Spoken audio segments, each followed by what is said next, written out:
नमस्कार दोस्तों, आज हम बात करेंगे कि आप अपना होलसेल का बिज़नेस कैसे स्टार्ट करें। किसी भी चीज़ का अगर आप होलसेल का काम करना चाहते हैं तो कैसे स्टार्ट करेंगे। देखिए, सबसे पहले मैं आपको 2-3 चीज़ें इस बिज़नेस के बारे में बता दूं जो बेसिक पॉइंट्स हैं। इस बिज़नेस में आपको बड़ा वॉल्यूम सेल करके ही आपको बड़ा प्रॉफिट आएगा, क्योंकि वॉल्यूम तो ज़्यादा रहेगा बट मार्जिन बहुत थिन रहेगा। मार्जिन बहुत थोड़ा सा रहता है, जिससे कि जब तक आपका प्रोडक्ट वॉल्यूम में सेल नहीं होगा तब तक वो आपको इम्पैक्ट अपने प्रॉफिट्स में नज़र नहीं आएगा। क्योंकि ज़्यादा से ज़्यादा 1 रुपये या 50 पैसे या फिर 1.5 रुपये 2 रुपये तक ही मार्जिन होता है। 1.5 रुपये 2 रुपये तक मैं बहुत ज़्यादा बता रहा हूँ, पर पीस पर बहुत ज़्यादा कम मार्जिन होता है। 1-2% का मार्जिन होता है, इससे ज़्यादा नहीं होता। तो ये जो होलसेल का बिज़नेस है ये बेसिकली वॉल्यूम का बिज़नेस। जब तक आप वॉल्यूम अपने बिज़नेस में नहीं जनरेट कर पाएंगे, वॉल्यूम में सेल नहीं करेंगे, तब तक आपको प्रॉफिट की शक्ल नहीं दिखेगी।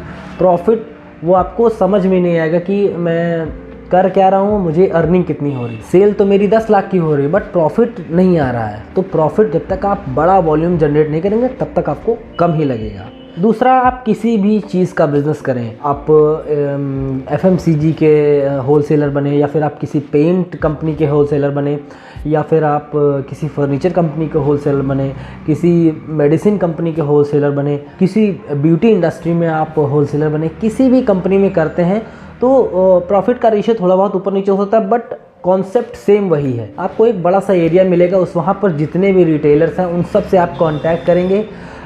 ये लीड्स कभी कभी कंपनियां भी प्रोवाइड करती हैं, कभी कभी आपको खुद जाके डोर टू डोर जाके और रिटेलर्स से आपको संपर्क करना पड़ता है। जो भी आपके प्रोडक्ट लेने वाले हैं, जो भी आपके टारगेट कस्टमर्स हैं, उन पे आप जाके दुकानों पर जाके आप संपर्क करते हैं, अपने कॉन्टैक्ट बिल्ड करते हैं, अपना रिलेशन बिल्ड करते हैं, वहाँ से बिज़नेस जनरेट करने की कोशिश करते हैं। तो ये आपका पहला कदम होता है कि जब आप कस्टमर से इंटरेक्ट करते हैं और जब कम से कम 10 से 15, 20, 25 लोगों से आप इंटरेक्ट करते हैं तो वहाँ से 2-3-4 ऑर्डर आपको ज़रूर मिलेंगे। देखिए, जब आप किसी ऐसे ब्रांड को रिप्रेजेंट करने आए हैं जो कि अभी नया है, तो हो सकता है कि आपको थोड़ा सा मार्केट में धक्का मिले। बट अगर आप एक एस्टैब्लिश्ड ब्रांड के साथ आए हैं जो कि मार्केट में करीबन 20-25 साल से काम कर रहा है, तो उसके साथ आएंगे तो ट्रस्ट का लेवल उनका बना हुआ है, ब्रांड इक्विटी इनकी अच्छी है, इस वजह से ज़्यादा टाइम नहीं लगेगा। कस्टमर लेके उसको अपना धंधा शुरू करेगा। अपने यहाँ शेल्फ पे रखने से आपका प्रोडक्ट कतराएगा नहीं। सबसे बड़ी जो प्रॉब्लम होती है वो रिटेलर्स के अंदर ये होती है, मैंने अगर आपका प्रोडक्ट ले लिया, अपने दुकान में मैंने सजा लिया, भाई चारों तरफ मैंने आपके प्रोडक्ट सजा लिए, लेकिन कस्टमर कितनी जल्दी आके बोलेगा मुझे यही वाला प्रोडक्ट चाहिए। कस्टमर कैसे कहेगा मुझे यही वाला है, ये वाला मुझे निकाल दो। तो कस्टमर सामने से आके आपका प्रोडक्ट अगर मांगेगा तो मैं आपके प्रोडक्ट से अपना शेल्फ़ पूरा भर दूंगा। देखिए, एक शेल्फ़ की भी एक कॉस्ट होती है, रिटेलर्स के यहाँ शेल्फ़ की भी एक कॉस्ट होती है। 10 लाख का सामान अगर आपके यहाँ से हिला ही नहीं, बहुत धीरे धीरे बिका, तो वो अल्टीमेटली उसका पैसा वहाँ पे फंस गया। वही 1 लाख का सामान महीने में 2 बार चला गया तो वो उसके लिए सबसे ज़्यादा प्रॉफिटेबिलिटी का काम करेगा, सबसे ज़्यादा उसका कॉन्फिडेंस बूस्ट होगा। क्योंकि एक शेल्फ़ है जो 1 लाख रुपए की है, 2 बार महीने में खाली हो रही है, और एक 10 लाख की है जो महीने, 2 महीने, 3 महीने में नहीं खाली हो रही। तो आप बताइए, आप किस में पैसा लगाना चाहेंगे, जिसमें मार्जिन ज़्यादा है या फिर जिसमें मार्जिन कम है बट रोटेशन बहुत ज़्यादा है। रोटेशन और इसका कॉन्सेप्ट ना बहुत तगड़ा है, बहुत ज़्यादा तिगड़म वाला है। इसमें कोई बहुत बड़ा साइंस नहीं, रॉकेट साइंस नहीं। इसके ऊपर वीडियो चाहेंगे तो मैं ज़रूर इसके ऊपर वीडियो बनाऊंगा कि आपकी जो रोटेशन होती है, रोटेशन तेज़ होने से ज़्यादा पैसा बनता है, सेल जल्दी होने से ज़्यादा पैसा बनता है, या फिर मार्जिन ज़्यादा होने से ज़्यादा पैसा बनता है। एक 100 रुपये के प्रोडक्ट पे आपका 10 रुपये का मार्जिन है, वो सही है, या फिर एक प्रोडक्ट पे आपका 5 रुपये का मार्जिन है लेकिन वो महीने में 4 बार बिक रहा है, वो ज़्यादा बढ़िया है। आप मुझे कमेंट बॉक्स में नीचे बताइए। अगर इस पर डिटेल में वीडियो चाहेंगे तो मैं इस पर, ये फाइनेंस का टॉपिक है, डिटेल में मैं इसको डिस्कस करूँगा, यहाँ पर मैं इसको डिस्कस नहीं करना चाहता हूँ। तो देखिए, जब कस्टमर सामने से आके प्रोडक्ट आपका मांगेगा, उस एरिया में, जिस एरिया में आपको डिस्ट्रीब्यूटरशिप मिली है, आपको काम करने का लाइसेंस मिला हुआ, उस जगह पर आप ज़रूर कंफर्म करिए कि वहाँ पर आपकी कंपनी की ब्रांड इक्विटी कैसी है। ब्रांड इक्विटी अच्छी होगी, आप 10 रिटेलर्स के पास जाएंगे, 8 को आप माल बेच के आएंगे। लेकिन अगर वही आपका नया ब्रांड है तो थोड़ा सा टाइम लगेगा, आपको लोग थोड़ा थोड़ा परचेज़ करेंगे। मान लीजिए कि आप 2-3-4 सैंपल्स ले सकते हैं कि देखें ये कस्टमर को कैसा लगता है, वो कस्टमर को ट्राई करेंगे। तब आपको बल्क ऑर्डर देंगे, अन्यथा ऐसे वो बल्क ऑर्डर नहीं देंगे। या फिर आप अपने रिस्क पर दे सकते हैं। दो चीज़ें हैं, जिस रिटेलर के पास आप गए हैं उस रिटेलर की लोकेशन अच्छी है, दुकान की लोकेशन अच्छी है, तो आप उसे अपने तरफ से माल क्रेडिट पर दे सकते हैं कि सर ये मेरे तरफ से रखिए, जब बिक जाएगा तब आप मुझे पैसा दीजिएगा। ये होता है कि आपको खुद कॉन्फिडेंस है इस दुकान वाले के ऊपर कि ये बिक जाएगा, मुझे भरोसा है, तो आप ये कर सकते हैं। उसमें भी उसको कोई प्रॉब्लम नहीं होगी, क्योंकि अल्टीमेटली उसको पैसा तो खर्चा करना नहीं है, तो इस वजह से वो रख लेगा। तो ये भी एक स्ट्रैटेजी है जो कि आप अपना सकते हैं, बट ये हर जगह काम नहीं करती।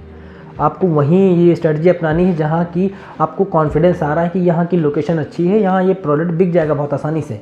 तो दूसरा पॉइंट ये होगा कि आपको अच्छी तरीके से देखना है मार्केट में आपको कैसा रिस्पांस मिलेगा। ये चीज़ें बहुत ज़्यादा ध्यान देनी पड़ती है, क्योंकि मार्जिन बहुत थोड़ा सा है, ज़रा सी भी गलती होती है मार्जिन ख़त्म, घर से भी पैसा जाता है।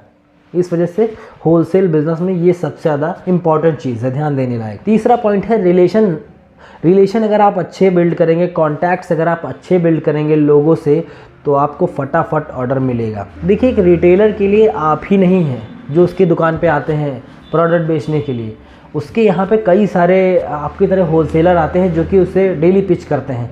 वो आपको क्यों चुने, वो आपके प्रोडक्ट को क्यों चुने, उसमें कोई ना कोई ख़ास बात होनी चाहिए।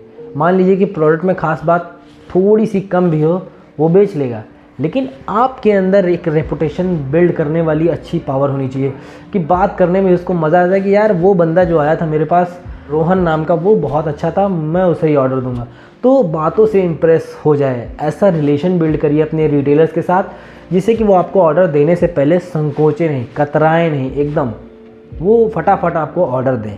अब बात करते हैं इस बिज़नेस में इन्वेस्टमेंट की। तो देखिए, कम से कम आपका 4 से 5 लाख से लेकर के 15 से 16-20 लाख तक इन्वेस्टमेंट लग सकती है। क्यों? डिपेंड ऑन कि आप कितना माल कंपनी से उठाते हैं। मान लीजिए कि एक लोकेशन की आपको डिस्ट्रीब्यूटरशिप मिल गई, तो वहाँ पर आप कितना बल्क में ऑर्डर उठाते हैं, जितना बल्क में ऑर्डर उठाएंगे आपको उतना ही ज़्यादा वो महंगा पड़ेगा। और मिनिमम 5 लाख से तो कम इसमें नहीं लगेगा। देखिए, हर तरीके के आपके एग्रीमेंट्स होंगे, एग्रीमेंट होने के बाद में कुछ अपनी फ़ीस, जो रॉयल्टी फ़ीस भी वो चार्ज करेगी कंपनी, कुछ अपना सिक्योरिटी डिपॉजिट भी रखवाती है। तो इस सब में ले करके कम से कम 5 से 10 लाख रुपये लगने ही लगने हैं ना। अगर आपके पास बजट है तभी आप इस बिज़नेस को ट्राई करिए, अन्यथा आप कुछ और भी ट्राई कर सकते हैं। तो होलसेल बिज़नेस की ये बारीकियां हैं। एक कमेंट बॉक्स में एक सज्जन ने मुझसे ये सवाल किया था, इस वजह से मुझे लगा कि मुझे इस टॉपिक पर वीडियो बनानी चाहिए। और होलसेल पर अभी तक मेरी इस चैनल पर कोई भी वीडियो नहीं थी, इस वजह से और अर्जेंट मैंने इस वीडियो को कवर किया है। थैंक यू सर, आपने ये क्वेश्चन पूछा, मुझे भी अच्छा लगा इस पर वीडियो बनाने में। अगर ये वीडियो आपको पसंद आई हो तो नीचे कमेंट बॉक्स में थोड़ा सा सराहना ज़रूर करें, ताकि आपके कमेंट से मुझे मोटिवेशन आता है कि मुझे बनाना चाहिए, इस टॉपिक पर वीडियो कवर करनी चाहिए। जितना मुझे एक्सपीरियंस है मैं उतना आपको शेयर करना चाहता हूँ।